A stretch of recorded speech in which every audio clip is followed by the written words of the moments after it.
ഒരാൾ മരിക്കാൻ കാത്തിരിക്കേണ്ടതുണ്ടോ ഒരാളോടുള്ള സ്നേഹം പ്രകടിപ്പിക്കാൻ? ജീവിച്ചിരിക്കുന്ന ഉമ്മാൻ്റെ അടുത്ത് പോയി ആ ഉമ്മാൻ്റെ കൈ പിടിച്ച്, ഗ്രാൻഡ് പാരൻസ് ആണെങ്കിൽ കൈ പിടിച്ച്, ശരിക്കും ചില പഠനങ്ങളൊക്കെ ഉണ്ട്, ജെറിയാട്രിക്സ് എന്ന് കേട്ടിട്ടുണ്ടാവും ചില ആളുകളൊക്കെ. കേട്ടിട്ടുണ്ടോ ജെറിയാട്രിക്സ്? ഇല്ലേ? പ്രശ്നമൊന്നുമില്ല, അത് കിട്ടാത്തതുകൊണ്ട് സുറാത്ത് പാലത്തിൽ ഇടങ്ങാറാവുന്നില്ല. ഞാൻ നാളെ ഇതേപോലെ ഒരു വാക്ക് ചോദിച്ചു പോരാ, സാറേ അറിയില്ല സാറേ സുറാത്ത് പാലത്തിൽ കുടുങ്ങുമെന്ന് ചോദിച്ചു. ഞാൻ പറഞ്ഞു അത് കിട്ടാത്തതുകൊണ്ട് സുറാത്ത് പാലത്തിൽ ഇടങ്ങാറാവുന്നില്ല. അപ്പോൾ ജെറിയാട്രിക്സ് എന്ന് പറഞ്ഞാൽ പ്രായമുള്ള ആളുകളെ കുറിച്ചുള്ള ഒരു പഠനമാണ്. അതിൽ പറയുന്നത് എന്താണെന്നറിയൂ? പ്രായമുള്ള ആളുകൾ വേഗം രോഗികളാവാനും അവർക്ക് ആരോഗ്യ പ്രശ്നങ്ങൾ വർദ്ധിക്കുവാനുമുള്ള കാരണം മറ്റുള്ളവരിൽ നിന്ന് അവർക്ക് കിട്ടുന്ന അവഗണനയാണ് എന്നാണ് പഠനം. മറ്റുള്ള ചെറുപ്പക്കാരായ ആളുകളിൽ നിന്ന് പ്രായമുള്ളവർക്ക് കിട്ടുന്ന അവഗണന, ആ അവഗണനയാണ് അവരെ രോഗികളാക്കി മാറ്റുന്നത് എന്നാണ്. അതായത് കൃത്യമായി പ്രായമുള്ള ഒരാൾക്ക് വീട്ടിൽ, നിങ്ങൾ ഞങ്ങളുടെ വീടിൻ്റെ ഒരു ഐശ്വര്യമാണ്. ഒരു വീട്ടിൽ ഒരു പേരക്കുട്ടിയുടെ കല്യാണ നിശ്ചയം നടക്കുക.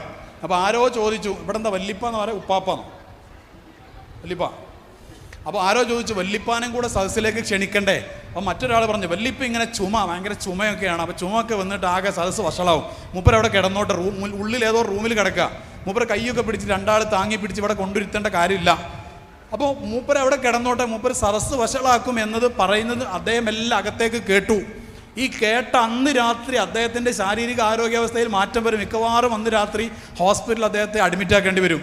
കാരണം യു ആർ നോട്ട് നീഡഡ് എന്നൊരു മെസ്സേജാണ് അവിടെ കൈമാറ്റം ചെയ്യപ്പെടുന്നത്. നിങ്ങൾ എന്തിനാണ് ഞങ്ങളെ ഇടങ്ങേറാക്കാൻ വേണ്ടി എന്ന്. ഇങ്ങോട്ട് നോക്കണ്ടോ, അദ്ദേഹം ഒന്നിരുന്നോളൂ, ഇങ്ങോട്ട് നോക്കൂ. എന്തിനാണ് ഞങ്ങൾ ഇടങ്ങേറാക്കാൻ വേണ്ടി ജീവിച്ച് മരിച്ചു പോയിക്കൂടെ എന്ന ചിന്തയിലാണ് മറ്റുള്ളവർ ആ ഒരു സമീപനം കൊടുക്കുന്നത്. അതേസമയം എത്ര പ്രായമുള്ള, എത്ര എഴുന്നേക്കാൻ കഴിയാത്ത ആളാണെങ്കിലും നിങ്ങളിവിടെ കിടന്നാൽ പറ്റൂല, നിങ്ങളൊന്ന് എഴുന്നേറ്റ് വീടിൻ്റെ മുമ്പിലേക്കൊന്ന് വരണം, നിങ്ങളൊന്ന് കുളിച്ച് ഫ്രഷായിട്ട് വസ്ത്രമൊക്കെ ഒന്ന് മാറ്റി വീടിൻ്റെ മുമ്പിലൊന്ന് ഇരുന്നാൽ ഈ വീടിന് തന്നെ ഒരു ഐശ്വര്യമാണ് എന്ന രീതിയിൽ നിങ്ങൾ ഞങ്ങൾക്ക് അത്രമാത്രം ആവശ്യമാണ്, അത്യാവശ്യമാണ് എന്ന രീതിയിലാണ് നമ്മൾ പെരുമാറുന്നതെങ്കിൽ ആ പെരുമാറുന്ന ആൾക്ക്, ആ പെരുമാറ്റം കിട്ടുന്ന ഒരാൾക്ക്, അയാൾക്ക് മാനസികമായും ശാരീരികമായും ഒന്നുകൂടെ ആരോഗ്യം ഉണ്ടാവും, അയാൾക്ക് ഒന്നുകൂടെ നല്ല രീതിയിൽ ജീവിക്കുക. അതാണ് ജെറിയാട്രിക്സിൽ, സൈക്കോളജി റിലേറ്റഡ് ആയിട്ട് ജെറിയാട്രിക്സിൻ്റെ ഒരു പ്രധാനപ്പെട്ട ഭാഗമാണ്. മുതിർന്ന ആളുകൾക്ക് അവഗണന കിട്ടിക്കഴിഞ്ഞാൽ പെട്ടെന്ന് രോഗികളായി മാറും, അവർക്ക് പരിഗണന കിട്ടിക്കഴിഞ്ഞാൽ രോഗം മാറാൻ അത് കാരണമാകും എന്നവർ പറയുന്നുണ്ട്. ഈ മേഖലയിൽ പുതിയ ഒരുപാട് പഠനങ്ങൾ വന്നിട്ടുണ്ട്. എപ്പിജെനറ്റിക്സ്, ഒപ്റ്റിജെനറ്റിക്സ്, അതുപോലെ ബ്രെയിൻ പ്ലാസ്റ്റിസിറ്റി ഒക്കെ തുടങ്ങിയിട്ട് ആ മേഖല ന്യൂറോ സയൻസ് ഒക്കെ അറിയുന്ന ആളുകൾക്ക് മനസ്സിലാവും.